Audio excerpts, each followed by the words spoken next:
All right, so we have our next guest coming on. There she is. It's Heather. Hey, How are you Heather. today? Guys. Oh, we I'm can hear doing you, by great. the way. I know we were worried about technology, but we can hear you. Oh, now you went away. Can you hear me now? Now we can No? hear you. There you go. Great. Okay, awesome. Hi, Okay. guys. How are you today? Doing really good. How are Doing Sorry well. about you? that. So Doing Heather, good. good. So Right. Heather is our resume expert of the day, right? And she's going to talk to us. She actually has some really great tips. I will tell you guys, I've been recruiting for a long time. I've heard all the ins and outs and all this. This lady actually has some very unique stuff. I'm actually very, very impressed with her. So I want to let Heather kind of tell you a little bit about her and all that. But I want to start with your career evolution, Heather. We're making everybody do this. Let's hear how you came to be a resume expert. So I always had no trouble getting interviews. I just found out recently that I'm a little bit on the spectrum. So I'm a bottom-up processor, which means that I can see patterns and things that a lot of people can't. And this ended up being really great for resume writing. But the path that took me to resume writing, as I'm sure you've heard from a lot of folks, is very windy. And so my first job, I got lots of interviews and kept talking with different companies. And my undergraduate was in biology. And so having that science background, I didn't realize that going into biology meant that I would be either euthanizing animals or being a glorified dishwasher, like washing glassware, without a master's or a PhD. And so I decided to start my own company in nanotechnology, doing in vitro toxicology, which means that I did toxicology testing, so Oh, for wow. toxicity, but no animals. So I only did cells and tissues. And so that was my first real job, other than like kind of retail stuff in college, and a couple law internships. I actually thought I wanted to be a lawyer, and then I did a law internship and was like, oh no, this is not for me. But yeah, so that was my first job. But I never really struggled to get interviews. And then as time went on, people kept asking me to write their resumes because I had a very active blog. I did a lot of writing. And what I realized was that other people saw something in me that I did not see in myself. And it wasn't until about 2 years ago that I was teaching entrepreneurship and computer information systems. So I've done like marketing for an insect poop startup. I've done, I've just done anything you can think of, which I'm sure is what you hear a lot from people that end up in HR. And it's because we see so many different parts of HR that I think that people who just go and get jobs never see. And Right.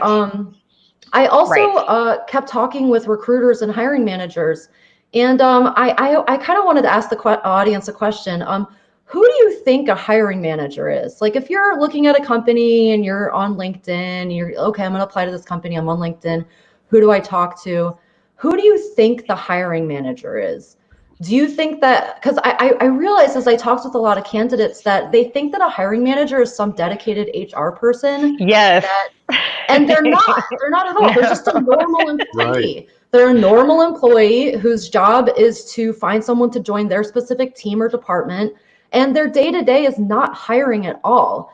And Right. so I think what I want to start with before I dive into the resume rules that matter is I just want to start with when I hear a lot of candidates talk about fear around what is this company going to think? It's Right. not a company, it's a person.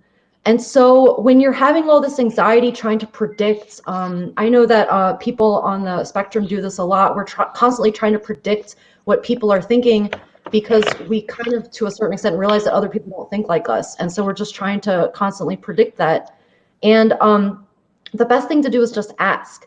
And so the other thing Yes. that I see a lot of people do is just the other day, I was talking with someone and they said that they had shown their resume to, hold on, let me tell you what the list of things is.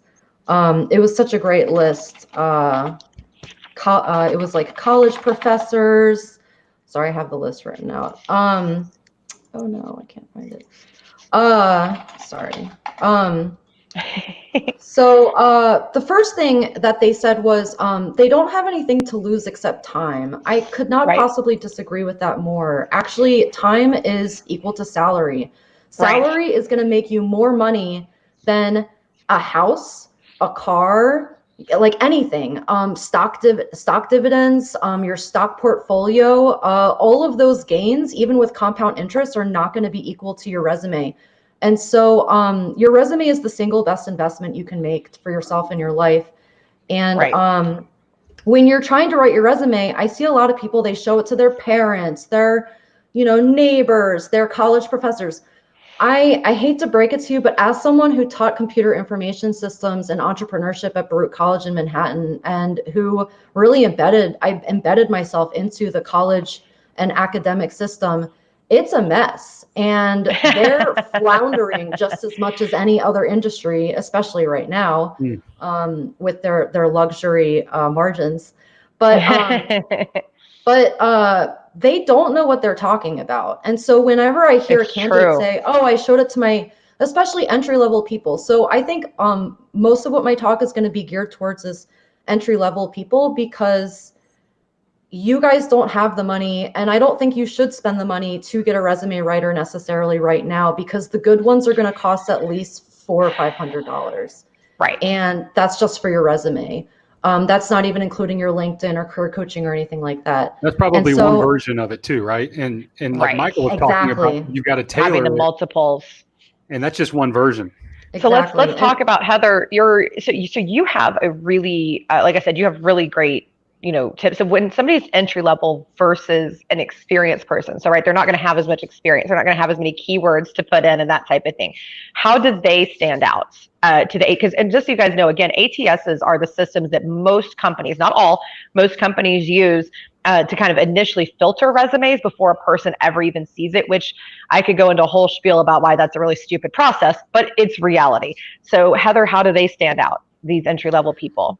So I'm going to give you a list of rules that are just going to be like the bare minimum to do, and then we can talk about how you're going to stand out, because I think that just doing the bare minimum is going to get you like at least 40 or 50% of the way there.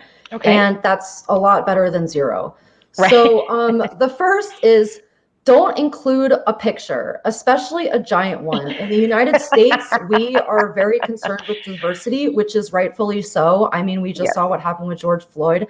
And that is a result of racial, sorry to get emotional, but that's a result of racial inequity and not having access to information like this. And so first, number one, if you're an entry-level person, don't have a big picture on there, because that is automatically going to make ATS throw you out. I actually just got into a pseudo debate with someone on why this is not a good idea. And the citation that they pulled was resumes from Google.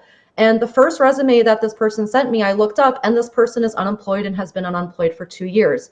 And so while I think it's great and it's entrepreneurial to post your resume on Google, like somewhere that's Googleable, but if you are the discerning user and not the creator of that content, but the discerning user, do a little more research to make sure that what you're basing your entire career on is not someone who's unemployed. And so when 100%. You're talking to professors, when you're talking to all these people, I hate to say it, but the reason why I became a professor is because I love to teach, and because I kind of didn't know what I wanted to do. And I just, I knew that I was on the cusp of some kind of breakthrough, and I didn't know what it was, and I knew I wanted to move to New York. And so that's what I did, was I taught. And so first off, don't have a picture on your resume. Hey, Heather, let me ask you about that, because I actually have two versions of my resume that I use. I have the one that's like I think the typical kind of what I would consider boring resume. It just has like all the things I've done. And then I have one I call a non-traditional resume. When I'm applying online, though, I use that kind of boring traditional resume. And then when I'm actually connected with somebody, then I may send them this more creative version of a resume that kind of gives the same information, but in a more creative way. But I explain that, like, here's my non-traditional, but I don't lead off with that. What are your thoughts, at least having, if you want something more that would stand out in a pile of resumes, to have that available? Do you see any traction with candidates having something like that? Only if you're in a creative field. So unless you're a graphic designer or someone who's a high-level creative, 3D animator even. Yes. But Yeah, other than that, I'll say it real simple, Dan. It's a distraction. Okay, but So even those it's a creative distraction from types your should have, content. even those creative types should have a traditional version for the ATS systems. Right. When they're applying. Right. Definitely. Yeah. And so when you're applying online, definitely upload the boring version. Right. And so the boring version, I'll just get your pen ready. I'm just going to rattle off all the stuff because I can tell that I'm kind of wanting to explain. And so I think it's important. Yeah. Let's just get the list down. Let's and do then it. if there's time, we can explain. So the first is no columns, no fancy formatting. No columns at all. Do not use the column function on Word. Also, I heart you right now, Heather. As a recruiter, I heart you for that. Thank you. Number 2, no picture, especially if it's in the US. If you're somewhere else where they don't care about diversity, I mean, you could argue we don't care about diversity. But if they don't care about diversity, then we're caring more, I hope. But if it's another country, look up what their local rules using Visual CV. They have a great international guide on visualcv.com. But I did test all of their templates. Don't use any of their templates. Number 3, okay, so this is 1 page if you have less than 10 years of experience. Definitely 1 page. If you're like Dan and you're sending it to someone that you know, then you can include 2 pages with more of a master resume, including everything. But or if you're IT and you need to list all your technologies, they could be 2 pages. Because they could take a while. There's a way that I do that doesn't take 2 pages. But yes, if you have like a super comprehensive list of things, or if it's a CV, then you'll want to have longer. Right. So here's another one. Summary, 1 to 3 lines. Always put a summary, but only 1 to 3 lines. Not this big. Yeah. It should not be that big. And it shouldn't just be a bunch of lines from your resume copied into the summary. It should be different. And I'm coming up with a course right now that's going to have details on how to do that, but that's not ready yet, so I don't want to dive into it. So here's another one. And this one, write it down. For every bullet point, 1 stat earns you 1 line. 2 stats earns you 2 lines. And then 5 or more stats, which you're only probably going to have if you're management or leadership, are pretty senior, but 5 or more stats can earn you 3 lines for 1 100%. Bullet. And we have a question, Heather, that you can help answer, and I have opinions on this too, so I will share them as well. But I'm going to let you take it first. So we have somebody ask, why do people tell you that you are overqualified for a position, especially if you're looking for an entry-level position? So number 1, you don't want to work there.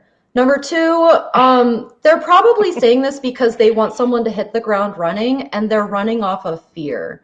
And so to tell you that you're overqualified, it might just be a canned response.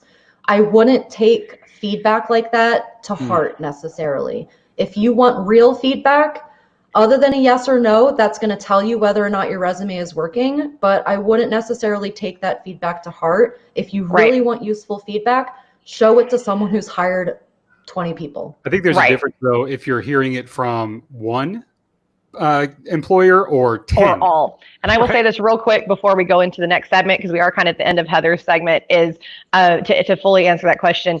There's a few different reasons they could be telling you that. If you've done management, it may be disconcerting to them that all of a sudden you want to go back to an entry level. So that's one of those situations where if you're trying to break into an industry, something like that, you may want to reach out direct and explain transition's to them. Different. Yeah. Yes. Yeah. So maybe reach out then. Otherwise, Heather's advice is absolutely right. Forget them. You know what? I've hired plenty of people that were overqualified and they were phenomenal in their jobs. So don't let that get to you. Just march on to a better company. But thank you, Heather, for coming on. It was so wonderful to have you. Very, very excited about that. So we're going to say bye-bye to Heather. Bye, Heather. Thank you. I'm sure we'll see you next time.